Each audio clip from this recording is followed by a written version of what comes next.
Nya. Ayan o. Oh.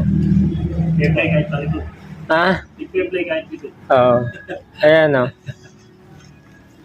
Kung nakikita nyo dito, umuakatang-akatang yung kadena. Magalaw kasi. Ayan. So, bali, ayusin po natin yan. Yun yung ginagawa po natin. Yun ang gagamitin po natin dyan. Yung lalagyan po natin ng washer sa loob na mas maliit para naman po mapisak po niya yung gitna ng bushing. Ayun, para matanggal po natin yung alug-alug-alug na yan. So, ito po, mayroon po tayong nakita dito. So, lilinawin lang po natin na pagdating po sa swing arm, no? Yung mga bushing po na yan, wag na wag po kayo naglalagay po dapat ng mga spacer sa pagitan po nito.